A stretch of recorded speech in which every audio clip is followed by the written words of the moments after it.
This is some luck. I think you'll agree. I mean, it literally was after I put the video out last Sunday saying these are my targets for the summer, in that doing the 260-kilometre bike ride on Zwift, then virtually Everesting on Zwift in July, and then doing the Ironman in August. The next day, I got this weird pain in my foot on the arch, and it built over Tuesday. It was nothing bad. I went for a run, all reasonable. And then on Wednesday, I did 3 hours on the turbo, thinking, well, maybe it's an impact injury. Maybe I've just tweaked my ankle. That's where the fun begun. And I'm having to unpick a puzzle. You see, I don't think that the injury down here, I don't think that is the thing that is actually injured. I think the pain is presenting here. Let me explain. Okay, I'm gonna need to actually take this off just quickly to explain what I mean. Bear with me. Now, got my pens, and in order to explain what I'm talking about, this is where the pain is presenting now. But I don't know if you'll remember, in January, I had pain here. Pain in the Achilles that I rested and it went away. But I don't know if you'll remember, and by the way, you won't remember because I didn't have a YouTube channel when this happened, but 2 years ago, this is where the pain and stiffness was. So it's actually gone from here to here to here over the course of 2 years. Now that is what we like to call, or it's part of what we call the kinetic chain, as in injuries where the pain is doesn't necessarily mean that's where the problem is. And I think I'm starting to realise that that is the situation for me. And I've actually not been injured in 2020 for 4 weeks. So I'm going to run through as well how I'm dealing with those negative thoughts and trying to spin them into a positive vibe. And it is not easy, but I just need you to know that we all get injured and we all have these thoughts, and I want to tell you how I look at it and how I deal with it in the hope that it helps you. But the good news is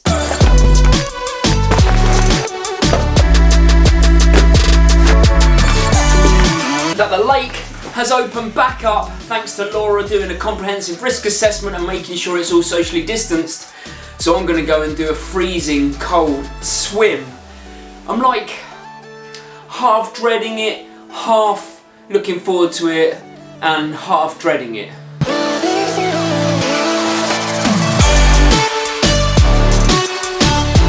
Let's go swimming.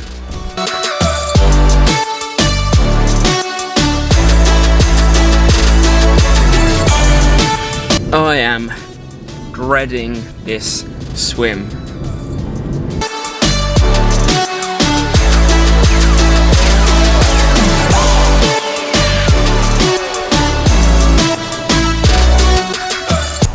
I'm starting to bottle it because I'm watching people go in, and that's not, you shouldn't watch people go in when the water's cold. I'm going to go back over here.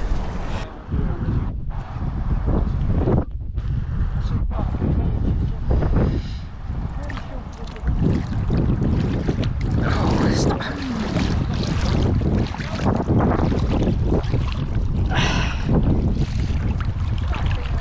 Oh, it's all right.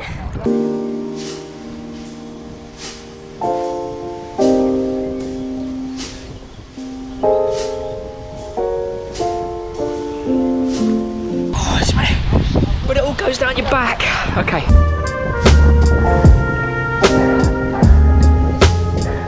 Oh, it's painful.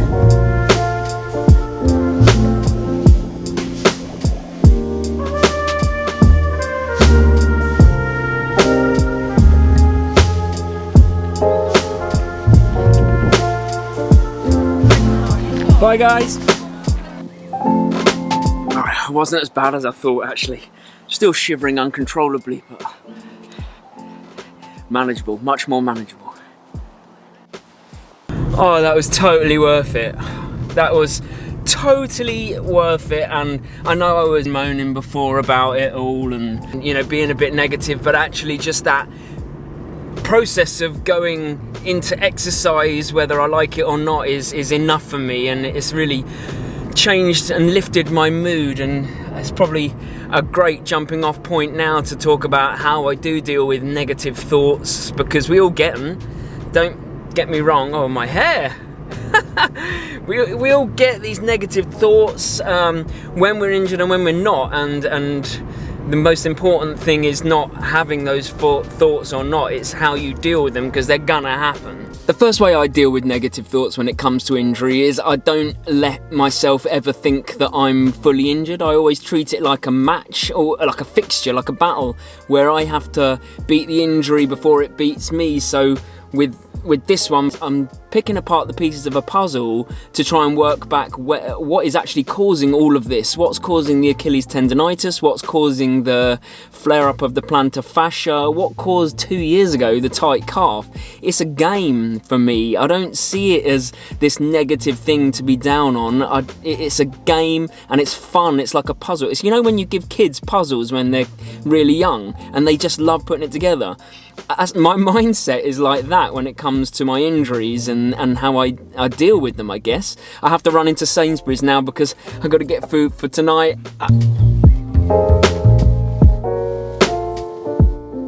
Oh, it's amazing what exercise, dinner and shower does for you, isn't it? Right, negative thoughts, let's talk about them. The first thing we've already talked about is how I treat, if you're injured, same as me, I treat it like a game, like a puzzle, something to get my teeth into rather than letting it overwhelm me. But some other things that I like to do is I like to surround myself with people who are not injured and are pushing themselves. And I know that could, on the face of it, sound really frustrating, like I'm watching other people do things that I can't currently do. But actually, again, I think that's a decision. I think that's a choice that you make in terms of whether you want to feel inspired. And I'm not judging anyone, but I really get myself into that mindset where I like to feel inspired. Take, for example, when one of my mates, Al, this week, another person virtually Everesting. In fact, he is the partner of Bex, who you saw in the video last week, who virtually Everested. Al decided it was his turn to go and do it, and on Friday I had a quick catch up with him just before he went. Al's the one that's doing, you're basically my sacrificial lamb. Yes. Al's going up Everest tomorrow. How are you feeling? I think it's going to be good. I'm not nervous in a sense or anything, because it's not a race, it's just a challenge for myself. Excited in a sense, and I think pretty worried mentally. But other than that, I think it's just going to be a long day on my bike in my garage. And what time are you starting? Yeah, I think, so everyone knows, what time did you say you're starting? I intend to kick off at 5 in the morning. That's Actually, my plan at the moment. That is very smart, because it is really warm at the moment. That's going to be the best time to do it. Get a good 3 or 4 climbs out of the way before it even gets slightly warm. And if you're wondering how Al did, he smashed it in 11 hours and 50. Absolute animal. Well, good luck, mate. I'm rooting for you. And you know, to watch that kind of thing happen, it just gets me excited about what's in the future, and pushing myself to my limits and seeing other people do it. I find that really positive and really inspiring for me. But the last thing I tend to do when it comes to negative thoughts, and perhaps the most important for me, is 2 things. I notice that they're there, I don't ignore them. I don't think, oh, I'm not going to have negative thoughts, because I think we all have them. And we spoke about that in my video with Stephen Leckie as well. He said, you know, part of mindfulness is noticing thoughts, but just kind of noticing them and then still being in the moment rather than running away with them. But the most important for me is, and something that I tell very frequently the children I teach, is that you make a decision based on what you feel, right? So an example I would give you is you turn up to a race and you get that feeling of butterflies, you get those nerves, you get that anxiety. But do you call it anxiety? Because it is really just a release of chemicals that cause physical feelings in your body, but how you interpret them is up to you. So I say, if the children turn up to a race and they've got really, a lot of butterflies and it's a cross-country race, I just say, just keep telling your body that it's excitement. It's not nerves, it's excitement. Keep telling yourself over and over again, you choose how to react to what you're feeling.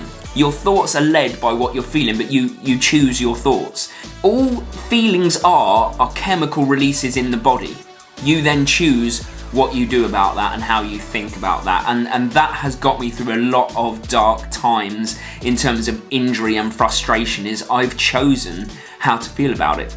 And at the end of the day, all you have to do is I need to come up with if you can think of a catchphrase for this, then I'm all ears, or a hashtag or something, but my mantra is that this is a lifetime relationship.